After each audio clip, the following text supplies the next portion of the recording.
Hello friends, ഇന്ന് നമ്മൾ കാണാൻ പോകുന്നത് ദ ലാൻഡ് ഓഫ് വാരിയേഴ്സ് എന്ന സീരീസിന്റെ 12ാമത്തെ എപ്പിസോഡാണ്. ഇതിനു മുമ്പത്തെ ഭാഗങ്ങൾ കാണാത്തവർക്ക് വേണ്ടി പ്ലേലിസ്റ്റിന്റെ ലിങ്ക് ഞാൻ ഡിസ്ക്രിപ്ഷനിൽ ഇട്ടിട്ടുണ്ട്. കഴിഞ്ഞ എപ്പിസോഡിന്റെ അവസാനത്തിൽ നമ്മൾ കണ്ടത് ടാങ്ക്സ് ആൻഡ് യൂഷിയോട് എങ്ങനെയാണ് താൻ ഇവിടെ ഉണ്ട് എന്ന് മനസ്സിലാക്കിയതെന്ന് ചോദിക്കുന്നതാണ്. അത് ക്രൗൺ പ്രിൻസ് വഴിയാണ് മനസ്സിലാക്കിയതെന്ന് യൂഷി പറയുന്നു. അത് വിശദീകരിച്ച് പറയുമ്പോൾ ടാങ്ക്സാന് മനസ്സിലാകുന്നു. അവർക്ക് ആർക്കും ടാങ്ക്സാൻ ആണ് അതെന്ന് മനസ്സിലായില്ല. യൂഷി ഒരു സംശയത്തിന്റെ പുറത്താണ് ഇങ്ങോട്ട് വന്നത്. യൂഷി അതിനുശേഷം വു എവിടെയാണെന്നാണ് ചോദിക്കുന്നത്. അത് കേട്ട് കഴിയുമ്പോൾ ടാങ്ക്സാൻ സാഡ് ആവുന്നുണ്ട്. അവൻ പറയുകയാണ് അവൾ ഇപ്പോൾ ആ ഫോറസ്റ്റിലുണ്ട്. ഫാദർ പറഞ്ഞത് ഞാൻ സ്ട്രോങ് ആയതിനു ശേഷം അവളെ പോയി കണ്ടാൽ മതിയെന്നാണ്. യൂഷിയും അപ്പോൾ പറയുന്നുണ്ട് നിന്റെ ഫാദർ പറഞ്ഞതിൽ കാര്യമുണ്ട് എന്ന്. ടാങ്ക്സാൻ അപ്പോൾ ദേഷ്യത്തോടെ പറയുകയാണ് ഇതിനെല്ലാത്തിനും കാരണം മാർഷൽ സോൾഹാൾ ആണ്. അവന്റെ കണ്ണ് ചുവന്നിരിക്കുന്നത് കാണുമ്പോൾ യൂഷി പോലും പേടിച്ചു പോകുന്നുണ്ട്. യൂഷി പറയുകയാണ് നെതർ വേൾഡ് സിറ്റിയിലെ ജീവിതം നിന്നെ ആകെ മാറ്റിമറിച്ചിട്ടുണ്ട്. വെറുതെ അല്ല നിന്നെ ഇങ്ങോട്ട് വിട്ടത്. നിന്റെ ഉള്ളിലുള്ള ചിന്തകളാണ് ഇതിന് പ്രധാന കാരണം. അത് കൺട്രോൾ ചെയ്യാൻ സാധിച്ചാൽ നീ വിജയിക്കും. വൂവിനെ കുറിച്ചുള്ള ചിന്തകളാണ് എപ്പോഴും നിന്നെ അലട്ടിക്കൊണ്ടിരിക്കുന്നത്. ടാങ്ക്സാനും അതിനോട് യോജിക്കുന്നുണ്ട്. ടാങ്ക്സാൻ അതിനുശേഷം പറയുകയാണ് എങ്കിലും എന്റെ ഈ ബ്ലൂ സിൽവർ പ്ലാന്റ് ഉപയോഗിച്ച് എനിക്ക് അവളെ ഫീൽ ചെയ്യാൻ സാധിക്കും. എന്റെ ബ്ലൂ സിൽവർ പ്ലാന്റിന്റെ ഒരു കഷ്ണം അവളുടെ കയ്യിലുമുണ്ട്. അത് കേട്ടപ്പോൾ തന്നെ യൂഷി ഞെട്ടിപ്പോയിരുന്നു. അപ്പോഴാണ് ടാങ്ക്സാൻ തന്റെ ബ്ലൂ സിൽവർ പ്ലാന്റ് രണ്ടാമതും അവേക്കായിട്ട് അത് എംപറർ പദവിയിലേക്ക് എത്തി എന്ന് പറയുന്നത്. അത് അവന് കാണിച്ചു കൊടുക്കുക കൂടി ചെയ്തിരുന്നു. അത് മാത്രമല്ല അതിലൂടെ അവനൊരു ഡൊമൈൻ കൂടി കിട്ടി എന്ന് പറഞ്ഞപ്പോൾ എന്തൊക്കെയാണ് ഇവിടെ നടക്കുന്നത് എന്ന അവസ്ഥയിലാണ് യൂഷി. അവന്റെ സന്തോഷം അടക്കാനാകുന്നില്ല. യൂഷി പറയുകയാണ് എന്തൊക്കെ അത്ഭുതങ്ങളാണ് ഈ ദോളോ കോണ്ടിനിൽ നടന്നുകൊണ്ടിരിക്കുന്നത്. ഇനിയും കുറെ കാര്യങ്ങൾ മറഞ്ഞിരിക്കുകയാണ്. നീ ഇന്ന് എന്നെ വലിയൊരു പാഠമാണ് പഠിപ്പിച്ചത്. ഞാൻ ഇനിയും ഒരുപാട് കാര്യങ്ങൾ പഠിക്കാനുണ്ട് എന്ന വലിയ പാഠം. ടാങ്ക്സാൻ അപ്പോൾ ഞാൻ അങ്ങനെയല്ല ഉദ്ദേശിച്ചത് എന്ന് പറയുന്നുണ്ട്. എന്നാൽ യൂഷി പറയുകയാണ് ഞാനത് കുറ്റമായിട്ട് പറഞ്ഞതല്ല. അതിനുശേഷം യൂഷി വൂവുമായിട്ട് കണക്ട് ചെയ്യുന്നതിനെ കുറിച്ച് കൂടുതലായിട്ട് സംസാരിക്കാൻ പറയുന്നു. അതിൽ നിന്ന് അവർ തമ്മിൽ പരസ്പരം ഒരുപാട് സഹായിക്കാറുണ്ട് എന്ന് യൂഷിക്ക് മനസ്സിലാകുന്നു. ടാങ്ക്സാൻ ആകട്ടെ ചോദിക്കുന്നത് വൂവിനെ സഹായിക്കാൻ എന്തെങ്കിലും മാർഗമുണ്ടോ എന്നാണ്. യൂഷി പറയുകയാണ് മാർഗമുണ്ട്, പക്ഷെ ആദ്യം നീ നിന്റെ ഇമോഷൻസിനെ കൺട്രോൾ ചെയ്യണം. ഒരുപാട് ഹാപ്പി ആകാൻ പാടില്ല, ഒരുപാട് ദേഷ്യപ്പെടാനും പാടില്ല. ശേഷം ബ്ലൂ സിൽവർ പ്ലാന്റ് വഴി കിട്ടിയ അവന്റെ ഡൊമൈൻ കാണിക്കാൻ പറയുന്നു. ബ്ലൂ സിൽവർ പ്ലാന്റ് ലോകത്തിന്റെ പല ഭാഗങ്ങളിലായിട്ട് ചിതറി കിടക്കുന്നു. ആ ബ്ലൂ സിൽവർ പ്ലാന്റിനെ എല്ലാത്തിനെയും തന്നെ നിനക്ക് കൺട്രോൾ ചെയ്യാൻ സാധിക്കും. ഈ ബ്ലൂ സിൽവർ പ്ലാന്റ് വളരെ വളരെ പവർഫുൾ ആണ്. അവന്റെ ഡൊമൈന്റെ ഉള്ളിൽ നിന്നുകൊണ്ടാണ് യൂഷി ഇതെല്ലാം പറയുന്നത്. യൂഷി തുടർന്ന് പറയുകയാണ് ഇതിന്റെ ഈ ശക്തി ഉപയോഗിച്ച് നിങ്ങൾക്ക് മ്യൂച്വൽ കൾട്ടിവേഷൻ ചെയ്യാൻ സാധിക്കും. അതുവഴി നിന്റെ ശക്തി മാത്രമല്ല അവളുടെ ശക്തിയും ഒരുമിച്ച് വർദ്ധിക്കും. ടാങ്ക്സാൻ അപ്പോൾ വൂവിനോട് എന്ന പോലെ അത് ശരിയാണോ എന്ന് ചോദിക്കുന്നു. ശേഷം അവന്റെ ശക്തി വൂവിന് കൊടുക്കുകയാണ്. ബ്ലൂ സിൽവർ പ്ലാന്റിലൂടെ അത് വൂവിന്റെ ശരീരത്തിലേക്ക് പ്രവേശിക്കുന്നത് ഡാമിങ്ങും എർമിങ്ങും ഒക്കെ കാണുന്നുണ്ട്. എർമിങ് അതിനെപ്പറ്റി പറയുമ്പോൾ ഡാമിങ് പറയുകയാണ് അവൻ ദയുള്ളവനാണ്. എർമിങ് പറയുകയാണ് അവർ വ്യത്യസ്ത സ്ഥലങ്ങളിലായിരുന്നിട്ട് പോലും പരസ്പരം സപ്പോർട്ട് ചെയ്യുന്നത് കണ്ടോ. ഇതാണോ മനുഷ്യർ പറയാറുള്ള സ്നേഹം. ഡാമിങ് പറയുകയാണ് അത് മനുഷ്യരുടെ കാര്യമാണ്, സോൾ ബീസ്റ്റുകളുടെ കാര്യത്തിൽ അത് ബാധകമല്ല. എർമിങ് പറയുകയാണ് പക്ഷേ വൂവിന്റെ കാര്യത്തിൽ ബാധകമാണല്ലോ. അവളുടെ ടേസ്റ്റ് തന്നെ ഡിഫറന്റ് ആണ്. വൂവിനോടാകട്ടെ ഇതേ സമയം ടാങ്ക്സാൻ പറഞ്ഞുകൊണ്ടിരിക്കുകയാണ് നീ പേടിക്കണ്ട, ഞാൻ നിന്റെ കൂടെ തന്നെയുണ്ട്. വൂ ആണെങ്കിൽ അമ്മയുടെ കാര്യം തന്നെ റിപ്പീറ്റ് ആയിട്ട് ഇപ്പോഴും സ്വപ്നം കണ്ടുകൊണ്ടിരിക്കുകയാണ്. അതായത് അമ്മയെ മാർഷൽ സോൾഹാളിലെ ആളുകൾ പിടിച്ചു കൊണ്ടുപോകുന്നതൊക്കെ. അതെല്ലാം കണ്ട് അവൾ അമ്മയെ എന്ന് വിളിച്ച് ഉച്ചത്തിൽ കരയുന്നുണ്ട്. പക്ഷെ ഒന്നും തന്നെ അവൾക്ക് അവിടെ ചെയ്യാൻ സാധിക്കുന്നില്ല. അവർ അമ്മയെ ആക്രമിക്കുന്നത് നോക്കി നിൽക്കാനേ അവൾക്ക് സാധിച്ചുള്ളൂ. കാരണം അതാണല്ലോ റിയാലിറ്റി അവൾക്ക് മാറ്റുവാൻ സാധിക്കില്ല. അത് സോൾ റിംഗ് കൺവേർഷന്റെ ഒരു ടെസ്റ്റ് കൂടിയാണ്. പറ്റാവുന്ന വിധത്തിൽ അവളെ സഹായിച്ചതിന് ശേഷം അവിടെ നിന്ന് എഴുന്നേറ്റ് ടാങ്ക്സാൻ യൂഷിയുടെ അടുത്ത് പറയുകയാണ് എനിക്ക് അവളുടെ ഇമോഷൻസ് ഒക്കെ ഫീൽ ചെയ്യാൻ സാധിക്കുന്നുണ്ട്. അവൾ ഒരുപാട് ദുഃഖിതയാണ്, പേടിച്ചിരിക്കുകയാണ്. ടാങ്ക്സാന്റെ വിഷമം കണ്ടിട്ട് യൂഷി പറയുകയാണ് നമ്മുടെ കൾട്ടിവേഷനിൽ എന്തെങ്കിലും ഇംപ്രൂവ്മെന്റ്സ് ആവശ്യമാണെങ്കിൽ തീർച്ചയായും ഇതേപോലത്തെ കഷ്ടപ്പാടുകളിലൂടെ കടന്നുപോയേ മതിയാകൂ. തീർച്ചയായും അവൾ അത് ഓവർകം ചെയ്യണം. അവൾക്കതിന് സാധിക്കുമെന്ന് വിശ്വസിക്കുന്നു. നിനക്കിപ്പോൾ അവളെ എപ്പോൾ വേണമെങ്കിലും സഹായിക്കാമല്ലോ. പക്ഷെ അതിനു മുമ്പേ നീ നിന്റെ ഇമോഷൻസ് കൺട്രോൾ ചെയ്യണം. നിന്റെ ഉള്ളിലുള്ള ഡീമൻസിനെ കൺട്രോൾ ചെയ്യണം. അല്ലെങ്കിൽ നിങ്ങൾ രണ്ടുപേരും പ്രശ്നത്തിലാവും. അതെല്ലാം ചെയ്യാമെന്ന് സമ്മതിച്ച് ടാങ്ക്സാൻ പറയുകയാണ് ഞാൻ ഏറ്റവും ഹാപ്പി ആയത് മാസ്റ്റർ പറഞ്ഞില്ലേ എനിക്കും വൂവിനും ഒരുമിച്ച് കൾട്ടിവേഷൻ ചെയ്ത് ഒരുപാട് ഇംപ്രൂവ്മെന്റ്സ് ഉണ്ടാക്കാൻ സാധിക്കുമെന്ന്. അത് കേട്ടപ്പോഴാണ് ഒരുപാട് ഹാപ്പി ആയത്. അതിനു മുമ്പേ രണ്ടുപേർക്കും പരസ്പരം എന്തെങ്കിലും പറ്റിയാൽ പരസ്പരം സഹായിക്കാറുണ്ട്. പക്ഷേ മ്യൂച്വൽ കൾട്ടിവേഷൻ എന്നൊരു കൺസെപ്റ്റ് യൂഷിയാണ് ആദ്യമായിട്ട് പറഞ്ഞത്. ഇതുവഴി അവർക്ക് 10 മടങ്ങ് വേഗത്തിൽ ഇംപ്രൂവ്മെന്റ് ഉണ്ടാകും. അതിനുശേഷം രണ്ടുപേരും നിലാവ് നോക്കി നിൽക്കുന്നു. യൂഷി പറയുകയാണ് ഗ്രാൻഡ് വെനം മാസ്റ്റർ നിന്നെ തേടി വന്നിരുന്നു. ദൂഗുബോയെ കുറിച്ചാണ് പറയുന്നത്. ടാങ്ക്സാൻ അപ്പോൾ പറയുന്നുണ്ട് എന്തുകൊണ്ടാണ് അദ്ദേഹത്തെ കാണാൻ പോവാതിരുന്നതെന്ന്. മാർഷൽ സോൾഹാൾ ടാങ്ക്സാനെയും മറ്റുള്ളവരെയും നിരീക്ഷിച്ചുകൊണ്ടിരിക്കുകയാണ്. ഈ സമയത്ത് ദൂഗുബോയെ കാണാനൊക്കെ പോയി കഴിഞ്ഞാൽ അത് അദ്ദേഹത്തിനും പ്രശ്നമാകും. അതിനുശേഷം യൂഷി കഴിഞ്ഞ കാര്യങ്ങളെ കുറിച്ചൊക്കെയാണ് സംസാരിക്കുന്നത്. ടാങ്സാൻ അതെല്ലാം കേട്ട് പറയുകയാണ്, നല്ലൊരു ഭാവി പ്രതീക്ഷിച്ചാണ് ഞങ്ങൾ ഇരുന്നത്, പക്ഷേ മാർഷൽ സോൾ ഹാൾ മൂലം ഇങ്ങനെയൊക്കെ ഉണ്ടായിത്തീരുമെന്ന് ഒരിക്കലും കരുതിയിരുന്നില്ല. കൂട്ടുകാരെ പോലും പരസ്പരം കാണാൻ പറ്റാത്ത അവസ്ഥയാണ്. യൂഷി അപ്പോൾ പറയുകയാണ്, 5 വർഷത്തിന് ശേഷം പരസ്പരം കണ്ടുമുട്ടുമെന്ന് അവർ ശപഥമൊക്കെ ചെയ്തിട്ടുണ്ട്. അവർ അക്കാദമിയിൽ ഒരുമിച്ച് കൂടുമെന്നാണ് പറഞ്ഞത്. നീയും ബൂവും കൂടി അവിടെ എത്താൻ നോക്കണം. ടാങ്സാൻ പറയുകയാണ്, എന്റെ കഴിവിന്റെ പരമാവധി ശ്രമിച്ച് ഞാൻ അവിടെ എത്താൻ ശ്രമിക്കും. പിന്നെ യൂഷി പോയതിനു ശേഷമുള്ള കാര്യമാണ് കാണിക്കുന്നത്. ഒരു സേവക വന്ന് ടാങ്സാന്റെ ആന്റിയോട് യൂഷി പോയ കാര്യം പറയുന്നു. അതിനുശേഷം ആ സേവക പറയുകയാണ്, അവന്റെ മ്യൂസിക്കൽ ഇൻസ്ട്രുമെന്റ് വായനയിൽ ഒരുപാട് മാറ്റം വന്നിട്ടുണ്ട്. മറ്റുള്ളവർക്ക് ശല്യം ഉണ്ടാക്കുന്ന രീതിയിലൊന്നുമല്ല ഇപ്പോൾ മ്യൂസിക്കൽ ഇൻസ്ട്രുമെന്റ് വായിക്കുന്നത്. താളമൊന്നും ശരിയല്ല എങ്കിലും ഒരുപാട് പുരോഗമനം ഉണ്ടായിട്ടുണ്ട്. ടാങ്സാന്റെ ആന്റി ആകട്ടെ അതിന് ക്രെഡിറ്റ് കൊടുക്കുന്നത് യൂഷിക്കാണ്. യൂഷി അവന്റെ ഇമോഷൻസ് കൺട്രോൾ ചെയ്യുന്നതിനെ കുറിച്ച് അവന് കുറച്ച് ടിപ്സ് ഒക്കെ പറഞ്ഞു കൊടുത്തിട്ടുണ്ടായിരുന്നല്ലോ. അതിന്റെ ഫലമായിട്ട് തന്നെയാണ് മ്യൂസിക്കിലും മാറ്റം വന്നിരിക്കുന്നത്. അവന് എത്രമാത്രം അവന്റെ ഇമോഷൻസ് കൺട്രോൾ ചെയ്യുവാൻ സാധിക്കുന്നുവോ അത്രമാത്രം നല്ല രീതിയിൽ അവന് ആ മ്യൂസിക്കൽ ഇൻസ്ട്രുമെന്റ്സ് വായിക്കാൻ സാധിക്കും. അതിനുശേഷം കാണിക്കുന്നത് ടാങ്സാൻ രാത്രിയെന്നോ പകലെന്നോ ഭേദമില്ലാതെ ആ മ്യൂസിക്കൽ ഇൻസ്ട്രുമെന്റ് വായിക്കാൻ ശ്രമിക്കുന്നതാണ്. സമയം കിട്ടുമ്പോഴാകട്ടെ ബ്ലൂ സിൽവർ പ്ലാന്റിലൂടെ വൂവിനെ സഹായിക്കുകയും ചെയ്യുന്നു. ഒരു തവണ അവൻ നല്ലവണ്ണം മ്യൂസിക്കൽ ഇൻസ്ട്രുമെന്റ് വായിച്ചുകൊണ്ടിരിക്കുകയായിരുന്നു. അപ്പോഴേക്കും അവിടേക്ക് അവന്റെ ആന്റി വന്നു. ആ സമയത്ത് മ്യൂസിക്കൽ ഇൻസ്ട്രുമെന്റ് നല്ല രീതിയിൽ വായിക്കാൻ സാധിക്കാതെ അതിൽ നിന്ന് വന്ന ശക്തി മൂലം അവിടെ ഉണ്ടായിരുന്ന പൂക്കൾ നശിച്ചു പോകുന്നുണ്ട്. ആന്റിയുടെ മുമ്പിൽ അവൻ ലജ്ജിതനാകുന്നുണ്ടെങ്കിലും ആന്റി അവനെ ഒന്നും പറയുന്നില്ല. വൂവിന്റെ അടുത്ത് ഡാമിങ് ആണെങ്കിൽ ടാങ്സാന്റെ ബ്ലൂ സിൽവർ പ്ലാന്റ് നനച്ചു കൊടുക്കാൻ പറയുന്നു. എർമിങ് അത് കണ്ടിട്ട് പറയുകയാണ്, നിനക്കും തോന്നി തുടങ്ങിയോ വൂവിന് ടാങ്സാൻ മാച്ച് ആണെന്ന്? എന്നാൽ അത് കേട്ട് ദേഷ്യത്തോടെ ഡാമിങ് പൊട്ടത്തരം പറയല്ലേ എന്ന് പറഞ്ഞുകൊണ്ട് വെള്ളത്തിലേക്ക് താഴുന്നു. ആ സമയം കുറെ വെള്ളം ബ്ലൂ സിൽവർ പ്ലാന്റിലേക്ക് വന്ന് വീഴുകയും അത് നന്നായിട്ട് വളരുകയും ചെയ്യുന്നതായിട്ട് കാണിക്കുന്നു. ഡാമിങ്ങും ഒരു പാവമാണ്, പിടിവാശിക്കാരനെ പോലെ അഭിനയിക്കുന്നേ ഉള്ളൂ. ടാങ്സാനെ നോക്കുകയാണെങ്കിൽ അവൻ മ്യൂസിക്കൽ ഇൻസ്ട്രുമെന്റ് വായിക്കുന്നത് ഇപ്പോൾ കുറെ സേവകന്മാർ ഒളിഞ്ഞു എന്ന് നോക്കിക്കൊണ്ടിരിക്കുകയാണ്. ഒരുപാട് സന്തോഷത്തോടെ ആസ്വദിച്ച് അവർ അത് കേട്ടു നിൽക്കുന്നത് ടാങ്സാന്റെ ആന്റി കാണുന്നു. ടാങ്സാന്റെ ആന്റി അങ്ങോട്ട് വരുമ്പോൾ സേവകന്മാർ അവിടെ നിന്ന് ഓടി പോകുന്നുണ്ട്. ടാങ്സാന്റെ ആന്റി അവിടെ എത്തിയിട്ട് പോലും ടാങ്സാന്റെ ശ്രദ്ധ തെറ്റിയില്ല എന്ന് മാത്രമല്ല, ഇപ്രാവശ്യം പൂവിനെ തലോടിക്കൊണ്ട് മൃദുവായിട്ടാണ് മ്യൂസിക്കൽ ഇൻസ്ട്രുമെന്റിൽ നിന്ന് വന്ന ശക്തി കടന്നുപോയത്. അത് കണ്ട് ടാങ്സാന്റെ ആന്റിക്ക് ഒരുപാട് സന്തോഷമാകുന്നുണ്ട്. കാരണം ടാങ്സാൻ ഒരുപാട് മെച്ചപ്പെട്ടിരിക്കുന്നു. അവന് വേണ്ടിയുള്ള ചായയും സ്നാക്സുമായിട്ടാണ് അവന്റെ ആന്റി എപ്പോഴും വരാറുള്ളത്. ഇപ്പോഴും അങ്ങനെ തന്നെയാണ് വന്നിരിക്കുന്നത്. പിന്നെ കാണിക്കുന്നത് ഫാദറിന്റെ കൂടെ ചെസ് കളിച്ചുകൊണ്ടിരിക്കുന്ന ക്രൗൺ പ്രിൻസിനെയാണ്. ക്രൗൺ പ്രിൻസ് പെട്ടെന്ന് തോറ്റു എന്ന് പറയുന്നു. ചക്രവർത്തി പറയുകയാണ്, നീ തോറ്റു തന്നതല്ലേ, എന്നെ സന്തോഷിപ്പിക്കാൻ വേണ്ടി നീ തോറ്റു തന്നതാണെന്ന് അറിയാം, നമുക്ക് ഒരു കളി കൂടി കളിക്കാം. എന്നാൽ ക്രൗൺ പ്രിൻസ് പറയുകയാണ്, ഫാദർ റെസ്റ്റ് എടുക്കണം, ഫാദറിന്റെ അസുഖം കൂടി വരികയാണ്. എന്നാൽ അതിനെക്കുറിച്ച് ഓർത്തൊന്നും ചക്രവർത്തിക്ക് ഒരു ആകുലതയും ഉണ്ടായിരുന്നില്ല. ചക്രവർത്തി പറയുകയാണ്, ഈയിടെയായിട്ട് ഭരണകാര്യങ്ങളിൽ എന്നെ ഒരുപാട് സഹായിച്ചത് നീയാണ്, നീയും ഒരുപാട് ടയർഡ് ആയിട്ടുണ്ടാകുമെന്ന് എനിക്കറിയാം. എന്നാൽ ക്രൗൺ പ്രിൻസ് പറയുന്നത്, അങ്ങയുടെ ഭാരം ഷെയർ ചെയ്യുക എന്നത് എന്റെ ദൗത്യമല്ലേ എന്നാണ്. അത് കേട്ട് ചക്രവർത്തിക്ക് സന്തോഷമാകുന്നു. ചക്രവർത്തി ആകട്ടെ തുടർന്ന് പറയുകയാണ്, നിന്റെ ബർത്ത്ഡേ വരികയാണ്. ബർത്ത്ഡേ ആഘോഷിക്കുന്നതിലൊന്നും നിനക്ക് ഒട്ടും തന്നെ താല്പര്യമില്ല, പക്ഷെ ഇപ്രാവശ്യമെങ്കിലും അത് നമുക്ക് ആഘോഷിക്കണം. നിനക്ക് എന്തെങ്കിലും ഐഡിയ ഉണ്ടോ, അല്ലെങ്കിൽ നിനക്ക് എന്തെങ്കിലും താല്പര്യമുണ്ടോ?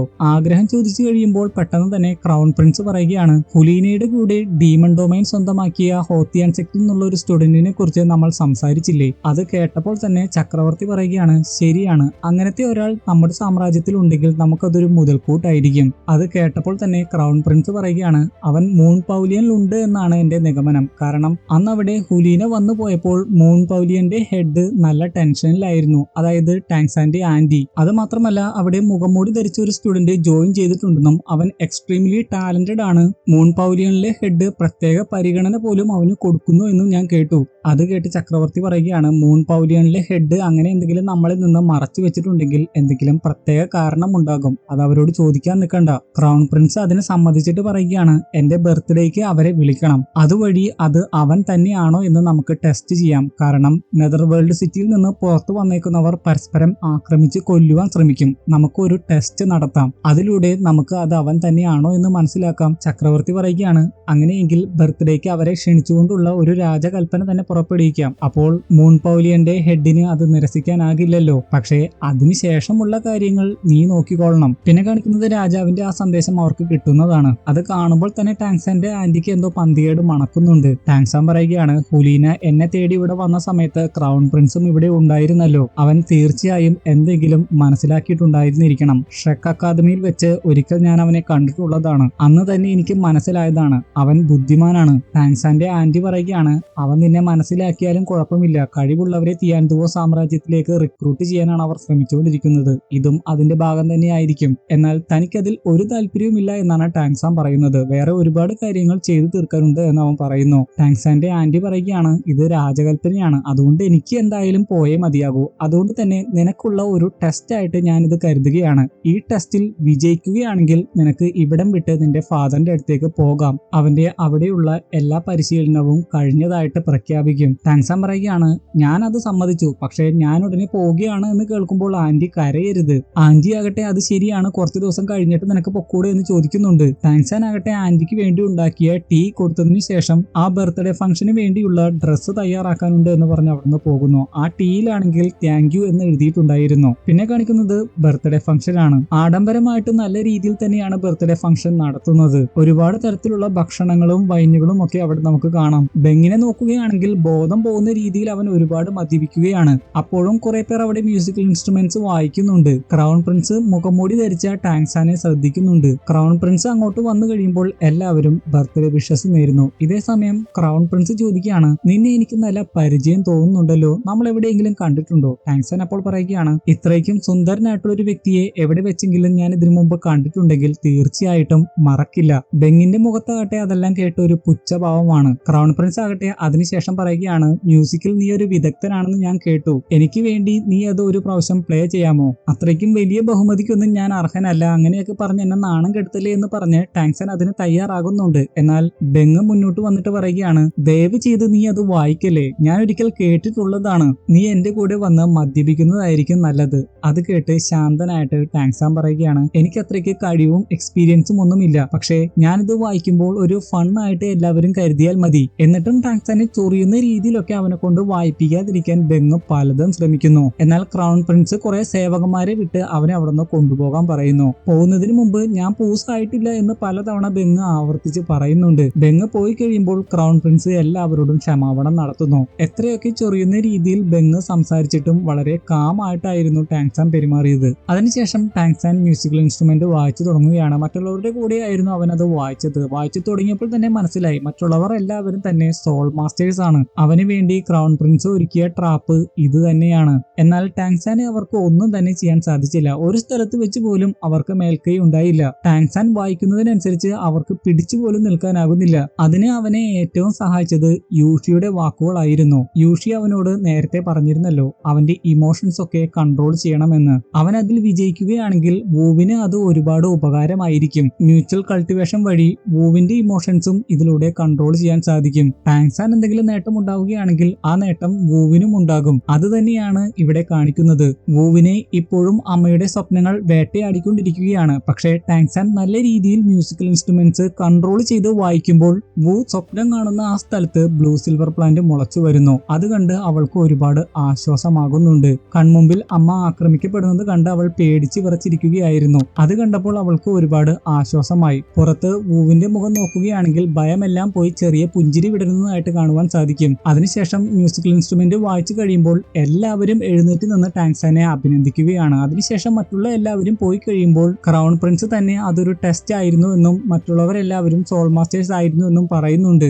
മ്യൂസിക്കൽ ഇൻസ്ട്രുമെന്റ്സ് ആണ് അവരുടെ മാർഷൽ സോള്, എന്നിട്ട് പോലും നീ അവരെ കടത്തിവെട്ടി. ശേഷം അവന്റെ കഴിവ് മനസ്സിലാക്കി അവരുടെ കൂടെ ചേരാമോ എന്നും ചോദിക്കുന്നുണ്ട്. എന്നാൽ ടാങ്സാൻ പറയുകയാണ്, ചെറുപ്പം മുതലേ ഫ്രീ ആയിട്ട് നടക്കാനാണ് എനിക്കിഷ്ടം, ഇവിടെ തന്നെ ഞാൻ കുറച്ച് ദിവസത്തേക്ക് ഉണ്ടാവുകയുള്ളൂ. ടാങ്സാന്റെ ആന്റിയും അത് ശരിയാണെന്ന് പറയുന്നു. ഇങ്ങോട്ട് വന്നപ്പോൾ തന്നെ പോകാനുള്ള കാര്യത്തെക്കുറിച്ചൊക്കെ പറഞ്ഞ് യാത്ര പറഞ്ഞൊക്കെയാണ് അവൻ വന്നത്. അങ്ങനെയെങ്കിൽ താനും നിർബന്ധിക്കുന്നില്ല എന്ന് ക്രൗൺ പ്രിൻസ് പറയുന്നു.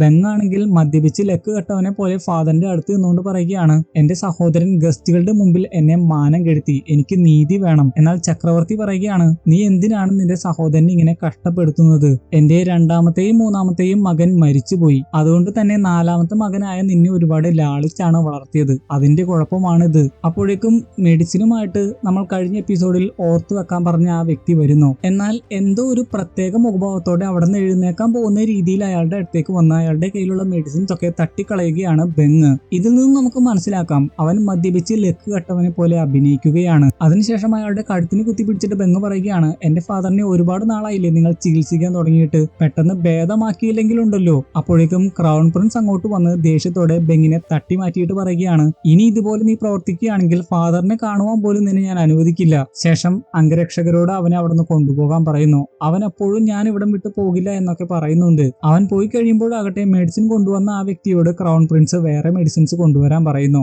ആ വ്യക്തിയും പോയി കഴിയുമ്പോൾ ചക്രവർത്തി ക്രൗൺ പ്രിൻസിനോട് പറയുകയാണ്, ബെങ്ങിനോട് അങ്ങനെയൊന്നും പെരുമാറരുത്, അവൻ നിന്റെ സഹോദരനല്ലേ, അവന് കുറച്ച് കുസൃതിയൊക്കെയുണ്ട്, ഞാൻ വളർത്തിയതിന്റെ ദോഷമാണത്, ഭാവിയിൽ നീ വേണം നല്ലവണ്ണം അവനെ എല്ലാ കാര്യങ്ങളും പഠിപ്പിക്കാൻ. ക്രൗൺ പ്രിൻസ് അതെല്ലാം സമ്മതിക്കുന്നു. പിന്നെ കാണിക്കുന്നത് ടാങ്സാനെയും അവന്റെ ആന്റിയുമാണ്. അവന്റെ ആന്റി പറയുകയാണ്, മ്യൂസിക്കൽ ഇൻസ്ട്രുമെന്റ്സ് വായിക്കുന്ന സോൾ മാസ്റ്റേഴ്സ് അവരുടെ ശക്തി ഉപയോഗിച്ച് നിന്നെ അറ്റാക്ക് ചെയ്യാൻ ശ്രമിച്ചു. പക്ഷേ മ്യൂസിക്കൽ നോട്ട്സുകൾ മാറ്റിക്കൊണ്ട് നീ അവരെ എല്ലാവരെയും നേരിട്ടു. നീ വായിച്ച മ്യൂസിക്കിൽ മുഴുവനും സ്നേഹം മാത്രമേ ഉണ്ടായിരുന്നുള്ളൂ. എന്ത് മനോഹരമായിട്ടാണ് ആ പ്രതിസന്ധിയെ നീ നേരിട്ടത്. ടാങ്സാൻ അപ്പോൾ ചോദിക്കുകയാണ്, ഞാൻ ഈ എക്സാം പാസ് ആയില്ലേ, ഇനി പോകാമല്ലോ. ഉറപ്പായിട്ടും ഞാൻ നിന്നെ ഇവിടെ നിർത്തണമെന്ന് ആഗ്രഹിച്ചാൽ പോലും എനിക്കിനി സാധിക്കില്ല. ടാങ്സാൻ പറയുകയാണ്, ആദ്യം എന്റെ ഫാദറിന്റെ അടുത്തേക്ക് പോകണം, പിന്നെ അവളുടെ അടുത്തേക്ക് പോകണം. കുറെ ആയി അവൾ കാത്തിരിക്കാൻ തുടങ്ങിയിട്ട്. അത് കേട്ട് ആന്റി ചോദിക്കുകയാണ്, അവളോ, അവൾ ആരാണ്, അവളുടെ പേരെന്താണ്? അപ്പോൾ ടാങ്സാൻ വൂവിനെ കുറിച്ചൊക്കെ പറഞ്ഞു കൊടുക്കുന്നു. വൂയുടെ പേര് കേട്ട് കഴിയുമ്പോൾ ടാങ്സാന്റെ ആന്റിക്ക് ഒരുപാട് ഇഷ്ടമാകുന്നു. നല്ല പേരാണ് അതെന്നൊക്കെ പറയുന്നു.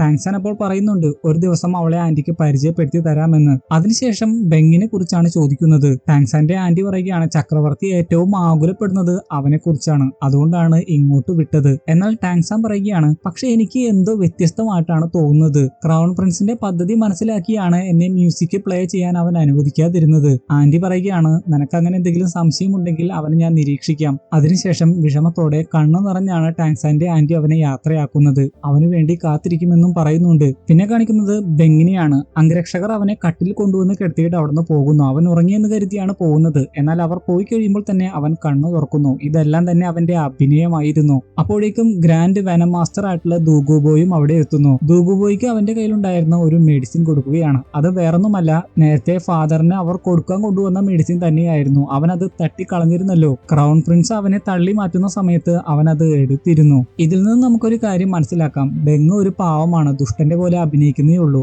അവന്റെ കഴിഞ്ഞ കാര്യങ്ങളൊക്കെ ഒന്ന് ആലോചിച്ച് നോക്കുകയാണെങ്കിൽ നമുക്കത് മനസ്സിലാകും. ദൂഗുബോ ആ മെഡിസിൻ കിട്ടിയതിനു ശേഷം ഇനി ഈ കാര്യം ഞാൻ നോക്കിക്കോളാം എന്ന് പറഞ്ഞ് അവിടുന്ന് പോകുന്നു. എന്തിനാണ് അവൻ ആ മെഡിസിൻ ദൂഗുബോയ്ക്ക് കൊടുത്തതെന്ന് ഉടനെ നമുക്ക് മനസ്സിലാകും. അത് മാത്രമല്ല, ഇവൻ ഇവിടെ ദുഷ്ടനല്ല എങ്കിൽ പിന്നെ ആരാണ് ഇവിടെ ദുഷ്ടൻ, അതും ഉടനെ തന്നെ നമുക്ക് മനസ്സിലാകും. പിന്നെ കാണിക്കുന്നത് റോങ്റോങ്ങിന് ഫുഡ് കുക്ക് ചെയ്ത് കൊടുക്കുന്ന റോങ്റോങ്ങിന്റെ ഫാദറിനെയാണ്. അടുക്കളയെല്ലാം അലങ്കോലമായിട്ട് കിടക്കുന്നത് കണ്ടപ്പോൾ റോങ്റോങ് ചോദിച്ചു, കുക്ക് ചെയ്യുകയായിരുന്നു, ഈ സ്ഥലം നശിപ്പിക്കുകയായിരുന്നു എന്ന്. അതിനുശേഷം ചോദിക്കുകയാണ്, എന്തെങ്കിലും ഉദ്ദേശമില്ലാതെ എനിക്ക് വേണ്ടി ഇങ്ങനെ കുക്ക് ചെയ്ത് തരില്ലല്ലോ. എന്നാൽ അതിനുത്തരം പറയാതെ റോങ്റോങ്ങിന്റെ ഫാദർ പറയുകയാണ്, നിന്റെ ചെറുപ്പകാലത്ത് നിന്റെ അമ്മ ഉണ്ടാക്കി തരാറുള്ള നിനക്ക് ഏറ്റവും ഇഷ്ടപ്പെട്ട നൂഡിൽസ് ആണ്, എന്റെ ഓർമ്മയിൽ നിന്ന് ഞാൻ ഉണ്ടാക്കിയെടുത്തതാണ്, ഒന്ന് കഴിച്ചു നോക്കിയിട്ട് പറ. അത് കഴിച്ചു നോക്കിയിട്ട് റോങ്റോങ് പറയുകയാണ്, കറക്റ്റ് അത് തന്നെ, എങ്കിലും പെർഫെക്റ്റ് ആണെന്ന് പറയുന്നില്ല. സന്തോഷത്തോടെ റോങ്റോങ്ങിന്റെ ഫാദർ പറയുകയാണ്, എങ്കിൽ നാളെയും ഞാൻ ഇതേപോലെ ഉണ്ടാക്കി തരാം. ഉടനെ തന്നെ റോങ്റോങ് പറയുകയാണ്, എന്റെ പൊന്നോ വേണ്ട, നാളെയും ഇതേപോലെ ഉണ്ടാക്കുകയാണെങ്കിൽ ഈ സ്ഥലം എപ്പോഴും റിപ്പയർ ചെയ്യാനുള്ള കാശ് കൊടുക്കേണ്ടി വരും.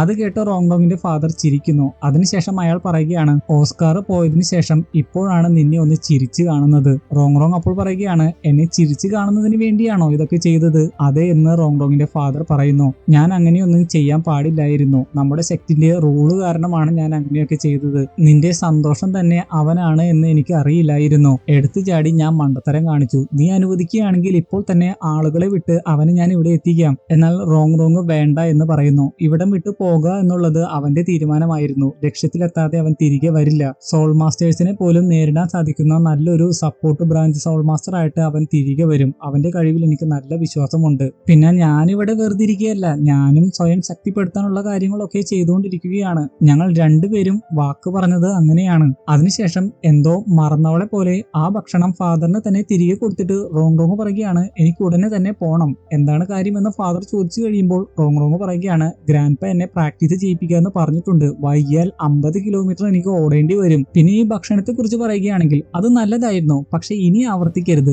അതും പറഞ്ഞുകൊണ്ട് ചിരിച്ചുകൊണ്ട് അവൾ അവിടുന്ന് പോകുന്നു. അപ്പോഴാണ് റോങ്റോങ്ങിന്റെ ഫാദർ അത് ടേസ്റ്റ് ചെയ്ത് നോക്കുന്നത്. അയാൾക്ക് പോലും അത് കഴിച്ച് ഛർദ്ദിക്കാൻ വരുന്നുണ്ട്. എങ്ങനെയാണ് അവ റോങ്റോങ് അത് കഴിച്ചത്? പിന്നെ കാണിക്കുന്നത് ഗ്രാൻഡ്പ റോങ്റോങ്ങിനെ പ്രാക്ടീസ് ചെയ്യിപ്പിക്കുന്നതാണ്. ആദ്യം സിമ്പിൾ ആയിട്ടുള്ള രീതിയിലായിരുന്നു അവളെ പ്രാക്ടീസ് ചെയ്യിപ്പിച്ചത്. റോങ്റോങ് അത് കണ്ടിട്ട് പറയുകയാണ്, ഇങ്ങനെ പ്രാക്ടീസ് ചെയ്യിപ്പിച്ചിട്ട് ഒരു കാര്യവുമില്ല, കുറച്ചുകൂടി സ്ട്രോങ് ആയിട്ടുള്ള രീതിയിൽ എന്നെ പ്രാക്ടീസ് ചെയ്യിപ്പിക്കൂ. അറ്റാക്കിംഗ് സോൾ മാസ്റ്റേഴ്സിനെ ഞങ്ങൾക്ക് നേരിടാനുള്ളതാണ്. അതിനുശേഷം അല്പം കൂടി സ്ട്രോങ് ആയിട്ടുള്ള ഒരു അറ്റാക്കാണ് റോങ്റോങ്ങിനെതിരെ ഗ്രാൻഡ്പ നടത്തുന്നത്. ആ അറ്റാക്കിൽ അവൾ തെറിച്ചു പോയി വീഴുന്നുണ്ട്. എന്നിട്ടും അവൾ വീണ്ടും അതേപോലെ ആക്രമിക്കാൻ പറയുന്നു. ഗ്രാൻഡ്പ അപ്പോൾ പറയുന്നുണ്ട്, ഇനി ഇതിലും സ്പീഡായിരിക്കും, ശ്രദ്ധിക്കാൻ പറയുന്നു. അതിനുശേഷമുള്ള ഗ്രാൻഡ് പിയുടെ വേഗത്തിലുള്ള അറ്റാക്ക് റോങ്ങിന്റെ കണ്ണിന്റെ അടുത്തേക്ക് വരുന്നതായിട്ടാണ് കാണിക്കുന്നത്. അതായത് റോങ്ങിന്റെ കണ്ണിന്റെ ഉള്ളിലൂടെ കാണിച്ചത് ഓസ്കാറിന്റെ ലൈഫാണ്. ഓസ്കാർ ആ കരടിയെ നേരിട്ടുകൊണ്ടിരിക്കുകയാണ്. റോങ്ങിനെ കുറിച്ചും റോങ്ങിന്റെ ഒപ്പം പ്രാക്ടീസ് ചെയ്ത കാര്യങ്ങളൊക്കെ ഇതേ സമയം ഓസ്കാർ ഓർക്കുന്നതായിട്ട് കാണിക്കുന്നു. അതിനുശേഷം വളരെ നിഷ്പ്രയാസം ആ കരടിയെ കീഴ്പ്പെടുത്തുന്നുണ്ട്. ഇതിൽ നിന്ന് ഓസ്കാർ അല്പം മെച്ചപ്പെട്ടിട്ടുണ്ട് എന്ന് നമുക്ക് മനസ്സിലാക്കാം.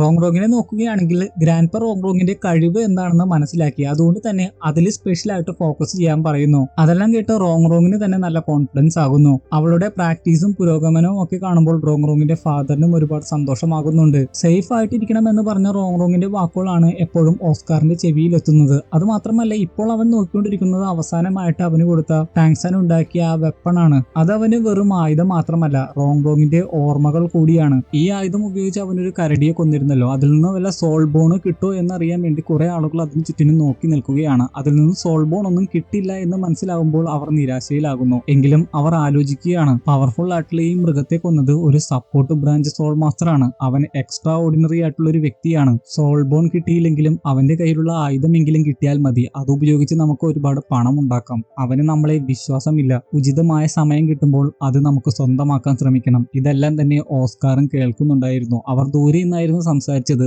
അവർ സംസാരിക്കുന്നത് അവൻ കേൾക്കില്ല എന്നാണ് അവർ കരുതിയത്. പക്ഷെ അവൻ അത് കേട്ടിരുന്നു. അപ്പോൾ അവൻ ഓർക്കുന്നത് എങ്ങനെയാണ് അവൻ അത് കിട്ടിയതെന്നാണ്. യഥാർത്ഥത്തിൽ അത് റോങ്ങിനായിരുന്നില്ല ടാങ്ക്സൺ കൊടുത്തിരുന്നത്, അവനായിരുന്നു ടാങ്ക്സൺ കൊടുത്തത്. പക്ഷെ അവൻ സ്നേഹപൂർവ്വം അത് റോങ്ങിന് കൊടുക്കുകയായിരുന്നു. ഇങ്ങോട്ട് വന്ന സമയത്താണ് അവളുടെ ഓർമ്മയ്ക്കായിട്ട് റോങ് അത് അവന് കൊടുത്തത്. ഓസ്കാർ അതെല്ലാം ഓർക്കുന്നതായിട്ട് കാണിക്കുന്നു. പിന്നെ രാത്രിയാണ് കാണിക്കുന്നത്. അവനും കൂടെയുള്ളവരും ഉറങ്ങിക്കൊണ്ടിരിക്കുകയാണ്. പക്ഷെ കൂടെയുള്ളവർ ഉറക്കം അഭിനയിക്കുകയായിരുന്നു. ഒരു സമയം കിട്ടിയപ്പോൾ അവർ ഒരുമിച്ച് അവനെ ആക്രമിക്കുന്നു. എന്നാൽ ഓസ്കാറും ഇതെല്ലാം പ്രതീക്ഷിച്ചിരിക്കുകയായിരുന്നു. അതുകൊണ്ട് തന്നെ പെട്ടെന്ന് അവൻ അതിൽ നിന്ന് ഒഴിഞ്ഞു മാറുന്നുണ്ട്. അത് കണ്ട് അവരുടെ ലീഡർ ആയിട്ടുള്ള വ്യക്തി പറയുകയാണ്, നീ ഉറക്കം നടിച്ചു കിടക്കുകയായിരുന്നല്ലേ, നിനക്ക് നിന്റെ ജീവനിൽ കൊതിയുണ്ടെങ്കിൽ നിന്റെ കയ്യിലുള്ള ആയുധം തന്നിട്ട് ഇവിടെ നിന്ന് ഓടിപ്പോക്കോ. ഓസ്കാർ ആട്ടെ അത് കേട്ട് പറയുകയാണ്, എന്റെ ജീവനേക്കാളും വലുതാണ് ഈ ആയുധം. നിങ്ങൾ എന്നെ കൂടെ കൂട്ടാൻ തീരുമാനിക്കാത്തത് കൊണ്ട് തന്നെ ഞാൻ തന്നെ ഇവിടുന്ന് പൊക്കോളാം. അതും പറഞ്ഞ് അവൻ അവിടുന്ന് പോകാൻ ഒരുങ്ങിയതാണ്. പക്ഷെ ആയുധം തരാതെ നിന്നെ പോകാൻ അനുവദിക്കില്ല എന്ന് പറഞ്ഞുകൊണ്ട് അവർ ഒരുമിച്ച് അവനെ ആക്രമിക്കുന്നു. ടാങ്ക്സാനേക്കാളും ഒരുപാട് സോൾഡറിംഗ് ഉള്ളവരാണ് അവർ. അപ്പോൾ പിന്നെ വെറും സപ്പോർട്ട് ബ്രാഞ്ച് സോൾ മാസ്റ്റർ ഉള്ള ഓസ്കാറിന്റെ കാര്യം പറയേണ്ട ആവശ്യമില്ലല്ലോ. അതുകൊണ്ട് തന്നെ